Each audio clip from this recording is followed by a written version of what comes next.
finding the Jones material is a little bit challenging to get into it. It's got a different style. He's how to describe the style? It's sort of poetic, metaphorical, anecdotal, historical, and it takes a little bit of time to kind of get used to it. So anyway, I hope you can hang in there with the material. So I'm going to do some introductory material on the material, and then just sort of begin to organize it. Jones says the following. He says, "Our theological worlds cannot or should not be wedded to strictly objective processes. In other words, that attempts to try and either prove the existence of God, objective truth for God or self, he believes that is suspect.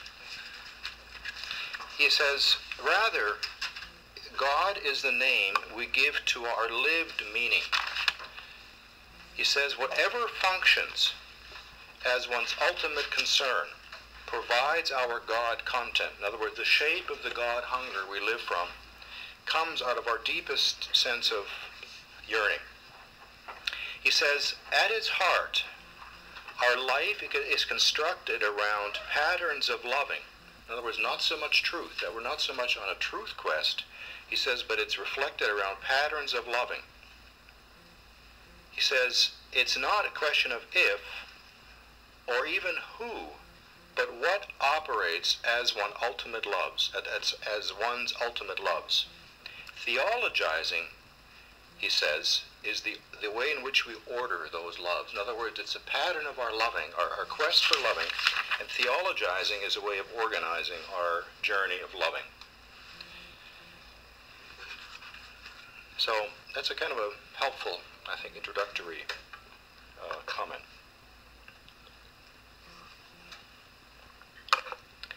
He says, how then can we find truth? In other words, if our quest is, he's not claiming it's purely subjective, but it's so grounded in our particular heart hungers. I like that phrase, the heart hunger. So if it's grounded in that, what then functions as God? And what can we then trust without betrayal?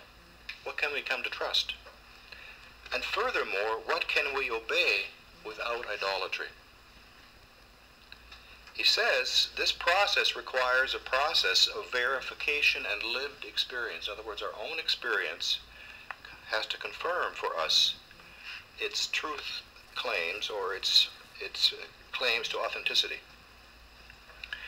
So he very much makes a distinction between what I would call belief versus faith. You know, faith for him is a very much of a verb. It's a quest, and it's grounded in sort of the fabric of our own being, you might say, our existential reality. So these typologies are very fascinating construct. When I came across this many years ago, I found it to be profoundly helpful in terms of my own understanding of my own quest for God and yearning for God, and so I hope this fits for your own journeys. But he coins these two phrases called obsessio and epiphaneo. Obsessios are clustered around our primary desires and dilemmas. It really is a way of naming our human condition. In other words, our human condition, it's all its rawness, in all its vulnerability, in all its unfinishedness, in all its desire, yearning, seeking fulfillment. Those are held within our obsessios. And that these kind of cluster around particular life themes. In other words, that they predominate for us in our particular journeys. Correspondingly, he says, there is another direction for our lives, which he calls epiphaneas. Epiphaneas are the ways in which that hunger finds its resolution, its salvation.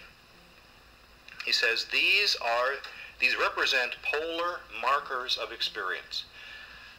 So he has a very strong bipolar understanding of the human construct, organized around these vacuums, hungers, desires on the one hand, but its salvation initiatives on the other. In other words, the answers that come for us, come to us, are alive for us, grow out of a very specific template, a very specific kind of desire pattern for us. So there's a particularity to these. So very much he says, one size does not fit all. We don't approach the yearning, the quest, the hunger in the same way. It comes in very different forms. So he says, what is the function or place of the obsessio in a life quest which includes things like our spiritual guidance initiatives, our spiritual direction, even therapy? So it's very, I think it's very specific to therapy. So the question is, what then is the function or the place of the obsessio in these fundamental ways we shape our hungers? His answer is, they are variations on the theme of a person's life. So in other words, your life will have a kind of variety of themes clustered around this particular set of issues. He then asks the question of what then is conversion.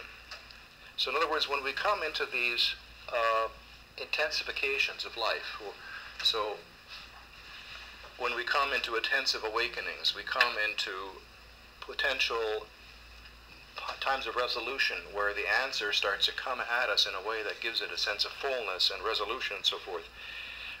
What's going on within the conversion process?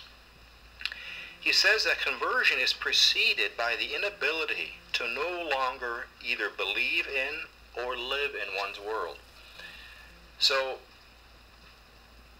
and this will, we will unpack this in the weeks ahead. In other words, that we may be born into a family, into a community, into a system, which may has a particular kind of theological world temperament or style, but it doesn't seem to fit our own deeper particular yearnings. So conversion can come in the form, he says, of the inability to live in a world that no longer fits for us, or a world that may not ever fit in the first place. So he uses the notion of conversion in two ways. Conversion can happen within a world. In other words, you can have a very intensive process of resolution within your world. In other words, you're staying within the world you inhabit, but that you experience a resolution in the form of the epiphaneia. So the burning, the ache, the challenge that you're living with finds a kind of an answer. You sink into the relief and to the recognition of the answer within your question. So conversion can come in that form. You're staying within the world, but you move toward the epiphaneia end of the continuum. Or you can have conversion between worlds. So you're moving from one world to another. And I'll have some personal autobiographical material I'll